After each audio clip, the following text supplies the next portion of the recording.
देखो, अगर आज की डेट में किसी को पता करना हो कि इंसान मेंटली रिटार्डेड है कि नहीं है, तो जैसे ही वो बोला कि उसका फेवरेट गांधी है या वो सेक्युलरिज्म विश्वास करते हैं, इसका ये मतलब है इसका IQ सिंगल डिजिट IQ है। और इसको कनेक्ट ऐसे कर सकते कि प्रोफेसर राजेंद्र सिंह थे, रिजू भैया, RSS के हेड। तो एक बार एक जर्नलिस्ट ने पूछा कि आप तो न्यूक्लियर फिजिक्स के साइंटिस्ट हैं, और वो भी जिस ज़माने में न्यूक्लियर फिजिक्स को प्रोनाउंस करना लोगों को नहीं आता था, उस ज़माने के आप साइंटिस्ट हैं, तो आपने वो सब कुछ छोड़कर ये काम क्यों करा? तो उन्होंने बताया कि जो सबसे फर्टाइल ब्रेन होता है ना, वो माइक्रोस्कोपिक वे पे देख सकता है, तो इसलिए हमें दिखता है। इसलिए आपको जो न्यूसेंस दिखता है, एक्चुअली हमें उसके अंदर सार दिखता है।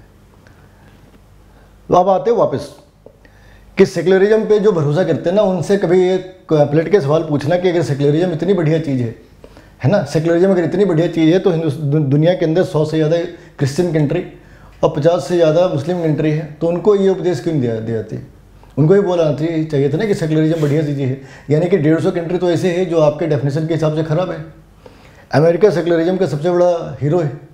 300 सालों में एक non Christian head of the state का नाम बता दे। 50 साल में नहीं बनाया, 100 साल में नहीं बनाया, अगर 300 साल में भी नहीं बनाया तो उसका इच्छा ही नहीं है, वो चाहता ही नहीं है। हिपोक्रेसी है। और अमेरिका में जो नेटिव थे वो अमेरिकन तो थे नहीं, रेड इंडियंस थे। कितनी पॉपुलेशन है उनकी आज? कहाँ चले गए वो लोग? एयर सॉल्युबल थे क्या? वोलेटाइल तो नहीं थे, तो कहाँ गए? तो ये ऐसे बड़े सारे सवाल है। तो अपना सारा फोकस जो है ना वो गांधी के ऊपर रखते हैं। और एक और भी सवाल है, भारत के अंदर स्कूल में बच्चों को सिखाते हैं कि सबका मालिक एक, सभी धर्म बराबर है। यही पाकिस्तान में सिखा दिया तो टीचर का भी सर काट दिया जाएगा और बच्चे का भी सर काट दिया जाएगा। एक्ट का नाम होगा ब्लास्फेमी एक्ट। ये जो दिन में 5 बार नमाज पढ़ते हैं हमारे यहाँ, क्या कहते हैं कि अल्लाह के अलावा बाकी सभी फर्जी है। तो हिंदुस्तान के अंदर हमें 5 बार ही कहते हैं, और स्कूल में क्या सिखाते हैं? सबका धर्म, सभी धर्म बराबर है। ये जो न्यूसेंस है ये स्टार्ट कहाँ से हुई थी? ये न्यूसेंस स्टार्ट हुई थी MK गांधी के साथ। गांधी के पहले भी कुछ लोग थे जो ये न्यूसेंस क्रिएट कर रहे थे, लेकिन इनका जो ब्रांड एम्बेसडर था वो गांधी था। सबसे पहले गांधी जो है, जिसे जो प्रोजेक्ट करा गया, उसके अलावा भी एक गांधी है। ये गांधी की सैलरी है, 1 महीने की सैलरी है $105। गांधी जब गांधी जब LLB करके आया था इंग्लैंड से, हिंदुस्तान में उसने नहीं करा। वो इतना गरीब था कि पढ़ने के लिए इंग्लैंड गया था। ऐसी गरीबी सबको मिलनी चाहिए, है ना। वो इतना गरीब था कि पढ़ने के लिए LLB करने के लिए इंग्लैंड गया था, है ना। ऐसी गरीबी हमारे तुम्हारे पास नहीं है। तो वो गरीब आदमी जब हिंदुस्तान वापस आता है, उसकी लॉ यहाँ चलती नहीं है, तो साउथ अफ्रीका के अंदर वो काम करते हैं। उसकी 1 महीने की सैलरी है $105। आज की डेट में वो सैलरी है, एक दिन की सैलरी हो जाएगी, 1 महीने की सैलरी हो जाएगी करीब 3.25 लाख रुपए। तो जो आदमी 3.25 लाख रुपए आज की डेट में 1 महीने में कमाता है, अगर वो गरीब है, तो फिर अमीरी की डेफिनेशन बतानी पड़ेगी कि अमीर कहते किसको है, ठीक है ना। वो इतना गरीब था कि महीने के सिर्फ 3.25 लाख रुपए कमा रहा था आज के डेट के हिसाब से। इतना गरीब आदमी था, तो ध्यान रखना चाहिए। दूसरी बात क्या है कि ये इस वाले स्लाइड के अंदर एक चीज़ मेंशन नहीं करा कि अफ्रीका में उसके ऑनर का नाम क्या था। जिस आदमी के लिए वो काम करने गया था वो मुसलमान था। तो गांधी की जो मुसलमान के साथ जो इंक्लिनेशन है, इस्लाम के साथ इंक्लिनेशन है, वो स्टार्ट हो जाती है इस टाइम पे। गांधी के जो पहला एम्प्लॉयर था वो एक मुसलमान था। साउथ अफ्रीका के अंदर जो फर्म थी जिसके अंदर वो काम कर रहा था, जो उसको $105 दे रही थी, वो एक मुस्लिम की थी। और यहाँ से गांधी और इस्लाम स्टार्ट होते हैं। गांधी का एक और भी एस्पेक्ट है, गांधी सार्जेंट मेजर हुआ करता था। किस ज़माने में? ये 1896-97 की बात है। एक बोअर वार होती थी, 2 वार है, बोअर वार 1, बोअर वार 2। तो बोअर वार 2 में ब्रिटिश के साथ ये था। बोअर वार क्या है? वो ये समझ लो कि अफ्रीकन लोगों ने अपने, जैसे हमारे यहाँ आज़ादी की लड़ाई थी, वैसे अफ्रीकन लोगों ने ब्रिटिश के खिलाफ हंगामा शुरू कर दिया, मारपीटाई शुरू कर दी। मतलब वो प्रोटेस्ट तक नहीं रहा मामला, वो सशस्त्र विद्रोह था, आर्म रेवोल्यूशन था। तो गांधी जहाँ रहता था वहाँ के लोकल लोगों ने ब्रिटिश को मारना स्टार्ट करा। गांधी को वहाँ रहते हुए 5-6 साल बीत गए थे। तो गांधी ने क्या करा? ब्रिटिश आर्मी ज्वाइन कर ली।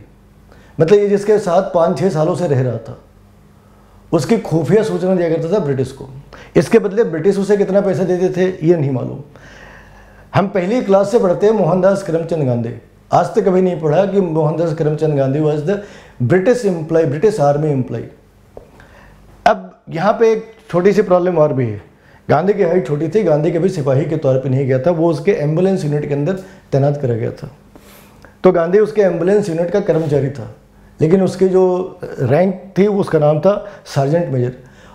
और इस चीज़ को आज तक कभी ब्रिटिश ने बताया नहीं कि वो गांधी को कितनी सैलरी देता था, इस काम की सैलरी कितनी देता था। तो गांधी के पास 2 सोर्स ऑफ इनकम थे, एक $105 वाली और दूसरी सार्जेंट मेजर के तौर पे उसकी जो सैलरी थी, जो आज तक डिस्क्लोज नहीं है, जो आज भी एक सीक्रेट है कि गांधी को पैसे मिलते कितने थे। गांधी की एक इमेज है सार्जेंट मेजर के फॉर्म में, यह है गांधी, जिसकी इस वाली फ़ोटो को पहली क्लास से लेकर आज तक कभी नहीं दिखाया किसी को। और ये विकिपीडिया का पेज है, Mahatma Gandhi in the uniform of warrant officer in 1899। Warrant officer army के अंदर एक पोस्ट होते हैं। और ये जो बाद की इमेज है वो बहुत ही खतरनाक इमेज है, बहुत ही डेंजरस इमेज है। बड़े ध्यान से देखना तो तुम्हें आगे में खड़े 3-4 लोग तो इंडियन दिखेंगे और पीछे खड़ा कोई भी आदमी तुम्हें इंडियन दिख रहा है क्या? फोटो जूम करके भी देख सकते, कोई भी आदमी जो पीछे खड़ा है वो इंडियन है क्या? इनमें से कोई भी इंडियन नहीं है। अब इसकी क्या इंपॉर्टेंस है वो समझ लो। एक बकरी है और एक गांधी है। अब ये हो सकता है कि या तो ब्रिटिशर्स हिंदुस्तान आए हो, उसने गांधी के साथ फ़ोटो खिंचाई, या फिर गांधी ब्रिटेन गया और वहाँ पे उसने ब्रिटिशर्स के साथ फ़ोटो खिंचाई। 4 जने हैं। अगर ये फ़ोटो हिंदुस्तान में होता तो इमेज उल्टी होती, 4-5 ब्रिटिश होते और बाकी इंडियन होते। ये ब्रिटेन की फ़ोटो है तो इसलिए मेजॉरिटी ब्रिटिश है और 3-4 इंडियन है। तो फिर बकरी वहाँ कैसे गई? बकरी उस समय के फ्लाइट में गई वहाँ पे, और बकरी को भी गांधी के बाजू वाली, मतलब गांधी के जितनी गांधी की कॉस्ट थी ले जाने की, उतनी कॉस्ट बकरी की थी। इमेज के अंदर एक बकरी दिख रही, 2 बकरी की, अच्छा 2 बकरी दिख रही, एक बकरी उस साइड भी है, ध्यान से देखना, वो कपड़ों के कलर में छिप गई है ना। तो 2 बकरी का भी कॉस्ट था। इससे प्रूफ क्या करना था? इससे प्रूफ ये करना था कि गांधी जी बड़ी सादगी में जीते हैं। वो इतने सीधे साधे हैं कि बकरी का दूध पीते हैं, लेकिन उस बकरी का जो ट्रांसपोर्टेशन कॉस्ट था उसमें हिंदुस्तान के अंदर 100-150 बकरी मिल जाए। इसका मजाक सरोजिनी नायडू ने भी उड़ाया। इस वाली लाइन में सरोजिनी नायडू ने उसका मजाक उड़ाया है, बिल्कुल आखिरी वाली लाइन में। It's becoming a costly affair to keep the Gandhi in the poor condition. Sarojini Naidu ने गांधी के सामने हंस के कहा कि गांधी को गरीब साबित करना हमारे लिए बहुत महंगा पड़ रहा है, क्योंकि गरीब कैसे साबित करेंगे? गांधी एक बकरी का दूध पीते हैं, लेकिन उस बकरी को दिखाएंगे कैसे? तो उसे हिंदुस्तान से फ्लाइट में लेकर गए, और उस ज़माने में फ्लाइट थी या बोट में लेकर गए ये भी क्लियर नहीं। हमने कई बार ट्राई करा ये फाइंड आउट करने का कि वो बोट में गया था, क्योंकि उसमें इंडियन एयरलाइंस थी नहीं, और टाटा की एयरलाइंस भी उसमें स्टार्ट नहीं हुई थी। तो उस समय ये मान लो कि वो जो शिप होती है ना, बड़ी सी शिप, उसी शिप पे गया होगा। लेकिन इस बात से डिनाई नहीं कर सकते कि हो सकता है किसी एयरलाइंस में गया हो, क्योंकि हमने सर्च करा उसमें मिला नहीं। तो और इसका मजाक कोई और नहीं उड़ा रहा, सरोजिनी नायडू उड़ा रही है जो उसके साथ रहती थी। अब ये चीज़ भी कि लोग क्या करते हैं, ये फ़ोटो जरूर दिखाते हैं, लेकिन ये नहीं बताते ये फ़ोटो खींचे कहाँ गई थी और इस फोटो का पर्पस क्या था। आज भी इस फोटो को दिखा के जो गांधी के चमचे होते हैं वो कहते हैं गांधी बाबा कितने सीधे साधे थे। उनसे पूछो, सीधे साधे थे, इतने सीधे साधे थे कि 2 बकरी को अपने साथ लेकर गए थे, जितने में 100-150 बकरी हिंदुस्तान में उस समय खरीदी जा सकती थी। अब यहाँ से गांधी के पाप स्टार्ट होते हैं। ये ओरिजिनल सॉन्ग, ये वो उस वाली साइड पे ओरिजिनल सॉन्ग है और इस वाली साइड पे गांधी का सॉन्ग है। ओरिजिनल सॉन्ग जो है 12th सेंचुरी की है, जो संस्कृत में लिखी गई है। गांधी ने उसमें ईश्वर अल्लाह घुसड़ दिया।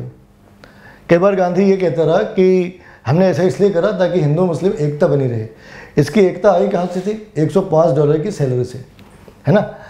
तो लोगों ने इसका काउंटर पूछा कि कभी एक ऐसा कुरान का या हदीस की एक ऐसी लाइन दिखाओ जिसमें राम लिखा हो। भाई ऐसे थोड़े वन में ट्रैफिक तो हो नहीं सकता कि आपने अपने में घुसेड़ दिया और हमारे टाइम पे आप खड़े हो गए। तो अगर आपने भजन में घुसेड़ दिया तो हदीस या कुरान में भी दिखाओ एक लाइन जहाँ पे राम लिखा है। तो गांधी उसको दिखा नहीं सका और गोडसे ने जो मारा था, तो गोडसे की एक 35 मिनट की एक स्पीच है यूट्यूब के ऊपर में, वो ज़रूर देखना चाहिए क्योंकि उतना बनाने में फिर काफ़ी सारा टाइम लगेगा। लेकिन जो मेजॉरिटी से बात है वो ये कि सबसे पहले कि गांधी कोई गरीब आदमी था। वो इतना गरीब था कि आज की डेट में उसे सिर्फ 3.25 लाख रुपये महीने के मिलते थे। दूसरी बात कि गांधी उस ब्रिटिश एम्पायर का सार्जेंट मेजर था जिसके खिलाफ लड़ने का उसको क्रेडिट दिया जाता है। लेकिन कभी कोई ये नहीं बताता कि जिस ब्रिटिश ने जालियांवाला बाग में 6 महीने 7 महीने के बच्चों के ऊपर गोली चला दी, 16 साल के खुदीराम बोस को फांसी दे दी, 14 साल के करतार सिंह सराभा को गोली मार दी, उसने कभी भी गांधी को गोली क्यों नहीं मारी?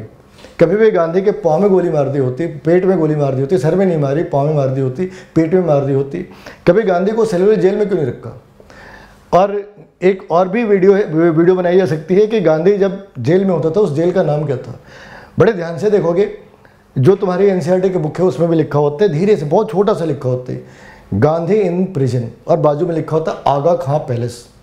भाई पैलेस को प्रिजन कब से बोलने लगे? आगा खां पैलेस, अगर आगा खां पैलेस है तो प्रिजन कैसे होते? प्रिजन ऐसे होता है कि एक पैलेस है, उसको रिस्ट्रिक्टेड कर दिया, हर आदमी वहाँ जा नहीं सकता, बड़ा सा बेड लगा है। उस प्रिजन में सुबह उससे पूछते आप नाश्ते में क्या लेंगे, खाने में क्या लेंगे, रात के खाने में क्या लेंगे, कौन सा अखबार पढ़ेंगे, ये उस प्रिजन का काम था। और फिर गांधी कहता था हमें इस तरह के पेपर चाहिए, उस तरह के पेपर चाहिए, ये लिखने के लिए चाहिए, वो लिखने के लिए चाहिए। तो ये सुना होगा ना कि गांधी ने सबसे ज़्यादा अपनी किताबें जेल में लिखी। हाँ बिल्कुल लिखी है, क्योंकि उस जेल का नाम था आगा खां पैलेस। यही जेल सुभाष चंद्र बोस को भी डाल देते, भगत सिंह को भी डाल देते, खुद वो विनायक दामोदर सावरकर को भी उसी जेल में डाल देते। भाई जेल थी, तकलीफ थी, गांधी को कितनी तकलीफ थी, उतनी तकलीफ बाकी लोगों को मिलनी चाहिए थी।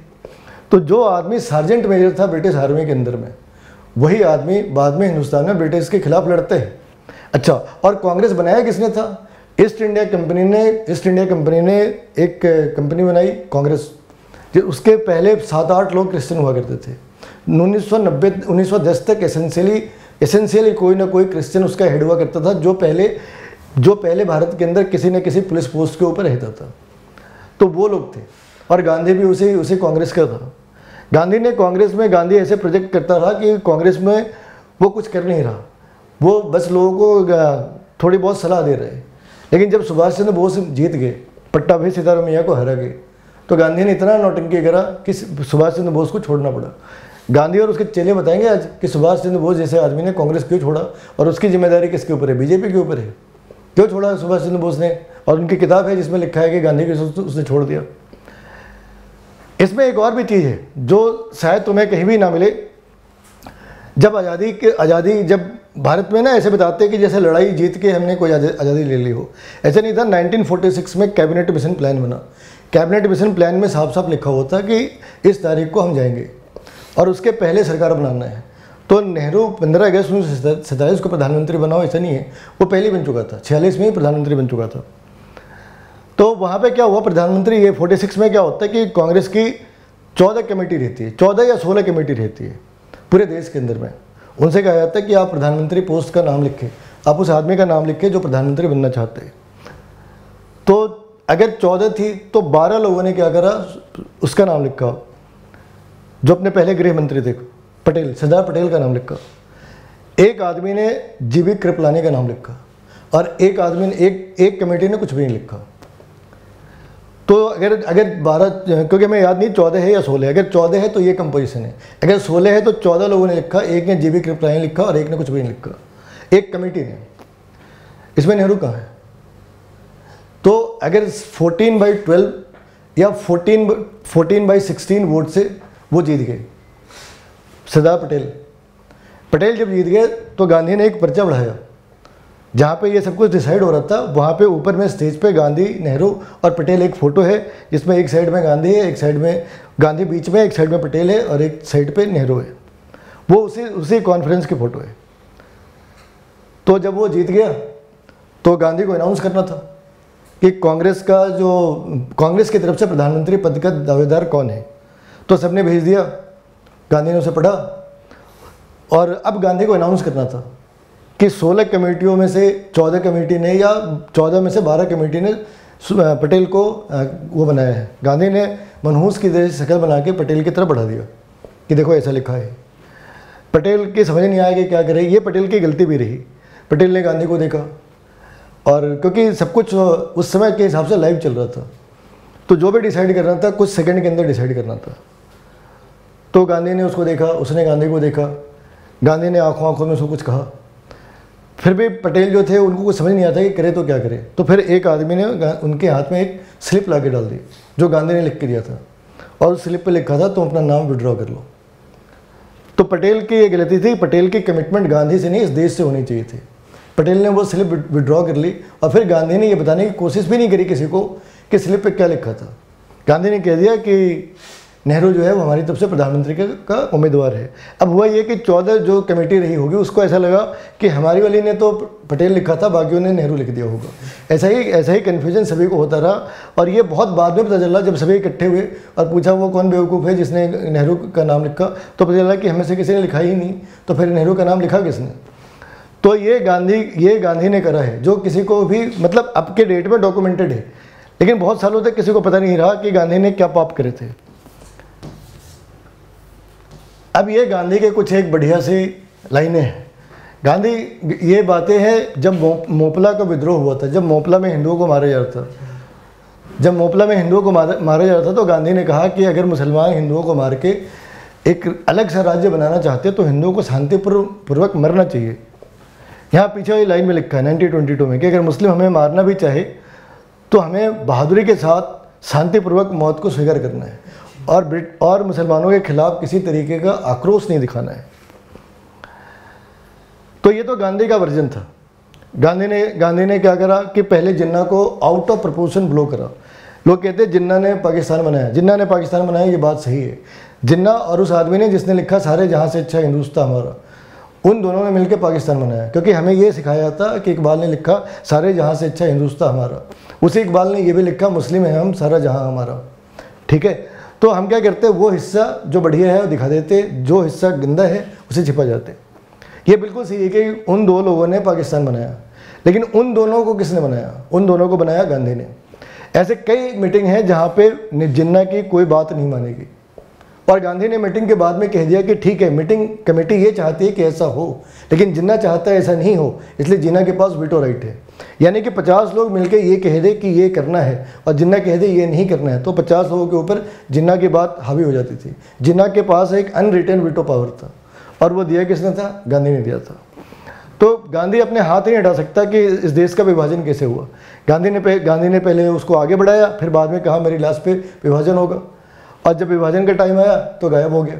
उसे अनशन करना था, मर जाना था। अगर उसकी बात सही थी, उसने कभी झूठ नहीं बोला था, तो उसे अनशन करते रहना था जब तक कि वो मर ना जाए।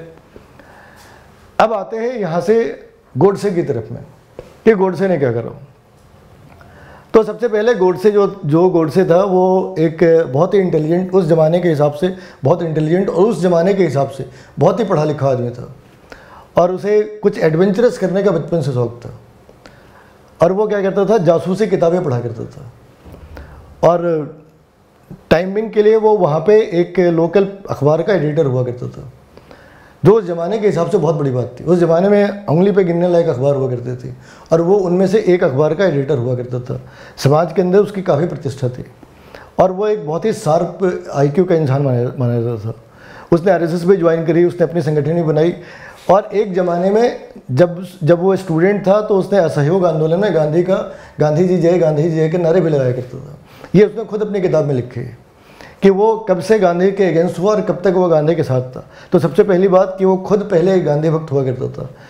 तो 1930 तक वो एक तरीके से गांधी भक्त था। गांधी का भगत सिंह के ऊपर जो स्टैंड था, उसने उसको थोड़ा डिबेट करा, और वहाँ से वो फिर धीरे धीरे वो गांधी से दूर होता चला गया। उसने गांधी को मारा क्यों? उसने गांधी को मारा इस हेडलाइंस के बाद। ये हेडलाइन छपी थी 12 जनवरी को। ये हेडलाइन छपी थी 12 जनवरी को हिंदुस्तान के पेपर में, जिसमें लिखा था कि गांधी जी अनशन में बैठ गए पाकिस्तान को 55 करोड़ रुपए देने के लिए।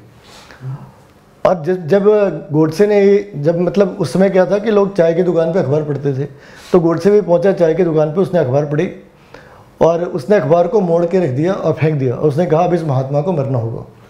तो पहली बार गोडसे ने डिसाइड करा 12 जनवरी को। 12 जनवरी की घटना है, 13 जनवरी को डिसाइड करा। और 13 जनवरी को डिसाइड करने के बाद गोडसे ने क्या करा, अपने लोकल लोग बनाए। उसने पहला अटेम्प्ट लिया था 20 जनवरी के आसपास, लेकिन 20 जनवरी को क्या हुआ, गोली चली नहीं, तो गांधी बच गया। और एक मदन लाल पहवा नाम का आदमी दिल्ली पुलिस के हाथ लग गया, और इन लोगों ने पहवा को इतना टॉर्चर करा कि पहवा कस्टडी में मर गया। और ये लोग भाग के पहुँच गए महाराष्ट्र। फिर इसने 2 दिन बाद महाराष्ट्र का पेपर पढ़ा, तो उसमें लिखा होता कि पहवा मारा गया, पहवा पुलिस कस्टडी में मर गया। अब फिर गोडसे का गुस्सा फिर से हाथों आसमान पे। गोडसे ने तय करा कि इस बार फुल प्रूफ प्लान बनानी है। तो पिछली बार क्या होता है, इन लोगों ने बम फेंका था और फिर गोली चलाना था। बम तो फटी लेकिन गोली नहीं चली। प्लान ये था बम फेंक कर भगदड़ मचा देना, ताकि कम से कम लोग गांधी के आसपास हों, और फिर गांधी को शूट करना। तो पहली बार में बम तो फटी, गोली नहीं चली। तो इस बार इन लोगों ने तय करा कि इस बार गोली इतने कम डिस्टेंस से मारनी है कि कहीं कोई एरर का चांस भी ना रहे। तो जो गोडसे का छोटा भाई था, जिसे 14 साल की सज़ा हुई, उसने उस ज़माने में चाइना से एक गन खरीदा, और उन लोगों ने उसको जंगल में कई बार प्रैक्टिस करके देखा कि गन चलती है इस बार, और फिर गोडसे ने बिल्कुल क्लोज डिस्टेंस से ब्लैंक रेंज से उसको गोली मारी। और गोडसे के पास 3 ऑप्शन थे। गोडसे हवाई फायरिंग करता हुआ भाग सकता था, गोडसे दूसरी गोली चला के किसी और को ही मार सकता था, गोडसे सुसाइड भी कर सकता था। गोडसे ने इनमें से कुछ भी नहीं करा, क्योंकि गोडसे को अपने ऊपर इतना भरोसा था कि उसे ये पता करना था, उसे ये प्रूफ करना था कि उसने गांधी को क्यों मारा। इसके लिए उसका जिंदा रहना जरूरी था। उसने कोई वकील नहीं रखी, क्योंकि उसको ऐसा लगता था कि उससे बढ़िया इस केस को कोई और डिफेंड कर ही नहीं सकता। और उसने उस समय के कोर्ट को भी झटके में डाल दिया था। उसने कोर्ट में सबसे पहले कहा कि मेरा या तो दिमागी चेकअप कराओ, या तो हम पागल हैं इसलिए हमने गांधी को मारा, या फिर किसी ने मेरे बैंक अकाउंट में पैसे डाले होंगे, सुपारी दी होगी। तो तुम पहले ये चीज़ें पता कर लो कि हम पागल हैं या हमने सुपारी ली है। और अगर ये दोनों बातें नहीं हैं तो मेरी बात सुनो। और कोर्ट भी घबरा गई थी कि ये सही बोल रहा। और अगर सेंट्रल गवर्नमेंट का प्रेशर नहीं होता तो शायद लोग कहते कि अगर उस दिन जो लॉ को सपोर्ट करने वाले लोग होते, अगर उनकी बात मानी जाती तो शायद उन्होंने लिख के दिया था कि गोडसे बेकसूर है। अब गोडसे बेकसूर है नहीं है और उसकी कमिटमेंट कितनी है, ये वो आदमी है जिसे हम राष्ट्रपिता कहते हैं, जो 55 करोड़ रुपए पाकिस्तान को दे रहा था। इसे हम हत्यारा कहते हैं। इसकी लास्ट विल क्या है? इसके लास्ट विल, गांधी जो गोडसे जो एक धर्मपरायण हिंदू था, और महाराष्ट्र के अंदर चित्पावन ब्राह्मण होते, चित्पावन ब्राह्मणों का पुराना इतिहास रहा है। इनके थोड़े पहले जो लोग थे उनका नाम था चापेकर ब्रदर्स, 3 भाई थे। वहाँ पे रैंड नाम का एक आदमी आया करता था जो लोगों को बीमारी के नाम पे क्रिश्चियन में कन्वर्ट करता था। तो उस रैंड को 3 भाइयों ने गोली मार दी। एक की उम्र थी 15 साल, एक की उम्र थी 16 साल, एक की उम्र थी 19 साल, और तीनों को फांसी दे दी गई। एक दिन के गैप पे तीनों को फांसी दे दी गई। तो ये लोग उस वंशावली से जुड़े थे। तो चित्पावन ब्राह्मणों का इतिहास रहा है, पहले भी इतिहास था, अब भी इतिहास है। तो गोडसे एक धर्मपरायण ब्राह्मण था, धर्मनिष्ठ ब्राह्मण था। तो गोडसे को पता है कि हिंदू धर्म में अगर उसकी अस्थियां विसर्जित नहीं हुई तो भूत की योनि में घूमता रहेगा। लेकिन उसके बाद भी उसने कहा कि मेरी अस्थियां सिंधु नदी में तब प्रवाहित करना जब अखंड भारत हो। अखंड भारत होने का मतलब है कि ना तो पाकिस्तान रहे ना बांग्लादेश रहे। तो ये एक कातिल की वसीयत है, एक हत्यारा की वसीयत है जिसे हम हत्यारा कहते हैं। और ये उस महात्मा की हरकतें हैं, करतूत है जिसे हम महात्मा कहते हैं। एक कहता है पाकिस्तान को 55 करोड़ रुपए दो, दूसरे कहते हैं मेरी अस्थियत तब प्रवाहित करना जब पाकिस्तान और बांग्लादेश का निशान इस धरती से मिट जाए, वापस अखंड भारत बन जाए। तो जो लोग कहते हैं ना अखंड भारत आरएसएस लेकर आई, अखंड भारत आरएसएस से पहले अखंड भारत का जो कॉन्सेप्ट है उसे गोडसे साहब ने ग्लैमराइज करा, कोर्ट के अंदर जाके रखा। तो अगर इंसान के पास ना आईक्यू है तब तो वो उसे एनालाइज कर सकता है, नहीं तो फिर वही सारी बकवास बातें जो एनसीईआरटी ने सिखाई है उसे सीखते रहो, उसे बोलते रहो, क्या फ़र्क पड़ता है। मतलब हमें ये सिखाया कि ब्रिटिश ने कांग्रेस बनाई, कांग्रेस ने गांधी को बनाया, गांधी सार्जेंट मेजर था और गांधी ने इस देश को अंग्रेज़ों से आज़ादी दिलाई। मतलब ऐसी कहानी कि आईक्यू भी रोना स्टार्ट कर दी कि इसमें सच्चाई क्या है।